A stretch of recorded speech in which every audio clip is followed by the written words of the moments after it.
Prince William and Kate have been showing their support for Ukraine.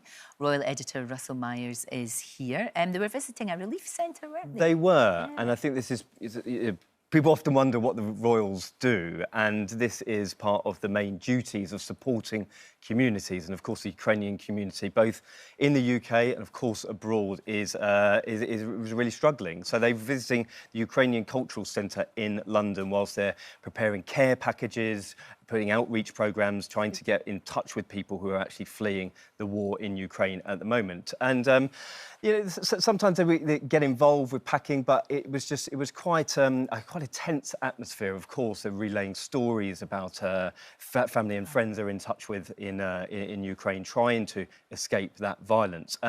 They brought some gifts from Kensington Palace for all the workers that are working day and night packing those gift packages. But really interesting now, I thought, was a moment when Prince William revealed that they've had to sort of try and choose their language carefully. I know you spoke about this on the show on Monday, about how to speak to children. And he said, you know, I have to choose my words carefully to explain what's going on. And I think that's one of the major issues that we're having at the moment, about how do kids, how do you explain it to them about what's going on? And their children are still very young, but of course they know what's going on, you know, and children ask questions. They do. Of course they do. I mean, this is great that they did this because it brings attention to what's going on and hopefully helps other people as well. Yes, yeah, of course. That's what. And all part of the Disasters Emergency Committee appeal, which has already raised 120 million from Brits donating over the last couple of weeks. So a fantastic appeal with Save the Children. Yeah, we want to help. We want to help. Of course we do, and do as much as we possibly can. This weekend, Prince William, you would expect both of them to get their glad rags on and they would be at the BAFTAs. Yes. You know, whether that feels trivial at this point in time, it probably does. But he's not going to be there, apparently. He isn't. And, there's a bit of a language involved in this. Some people are calling it a snub. Right. I mean, potato, it depends what side of the fence you're on. However, as president of BAFTA, one would have expected Prince William to be there. Now, some of my colleagues at Mirror have revealed this today and spoken to people at BAFTA, said they were rather disappointed. This big show is going to be on Sunday on the BBC.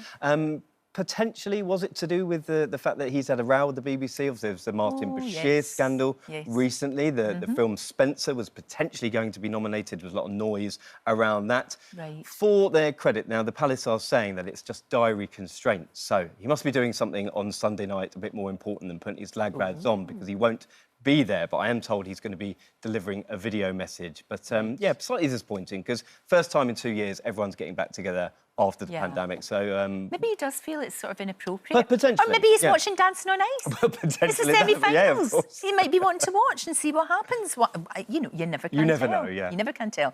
Now, look, new developments in the Ghislaine Maxwell case, just when you thought, and I'm sure Prince Andrew wants to see the back of this more than anyone else on the planet, but it's not going to happen, is it? Well, it isn't, and I'm sure he is breathing a sigh of relief over the last couple of days, because he's signed off on that huge £12 million payment to his sex abuse accuser, Virginia Giuffre. Now, whilst that has sort of disappeared for the time being, the Ghislaine Maxwell trial is very, very much in the spotlight. And the reason being because she may be getting a potential retrial. Now, there was a juror called Scotty David who filled in the questionnaire as part of the jury process and said that he hadn't ever been a victim or had known anyone victim of sexual abuse. Right. Since then, he has done interviews with several media outlets revealing that he was actually a victim of sexual abuse. So her team has said this obviously negates the whole trial. It should go to a retrial. So major implications for not only Ghislaine Maxwell.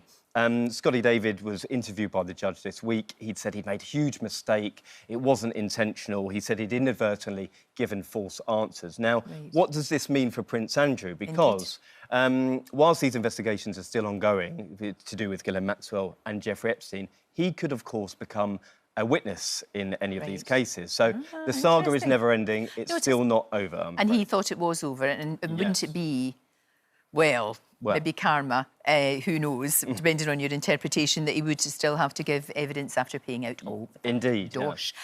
Big, important day on Monday for the Queen. There is. Monday the 14th, it is the return of the Commonwealth Day Service at Westminster Abbey.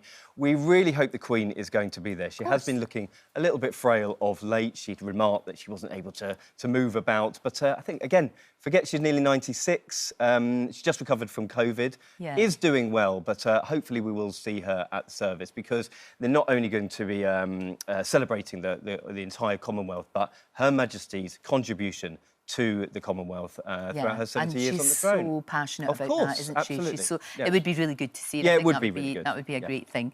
Now, an interesting one. Eagle-eyed people have spotted a very interesting detail in Charles and Camilla's home. Well, I mean, I was in this room on Monday celebrating International Women's Day, and the eagle-eyed fans among us have spotted that on one of the cabinets at the back is a picture of Prince Charles and Meghan. A beautiful image, isn't it? Now, I mean, some people said this surprising. I would say it was one of his most proudest moments that he celebrated with and his actually, pretty daughter-in-law. hopeful that they can sort things out.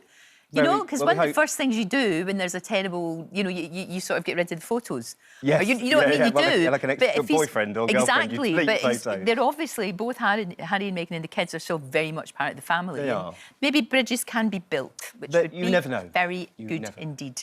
Thank you, Russell. Thank you very much. Don't forget, you can watch full episodes of Lorraine on the ITV Hub, and all the best clips, compilations and playlists right here on our channel.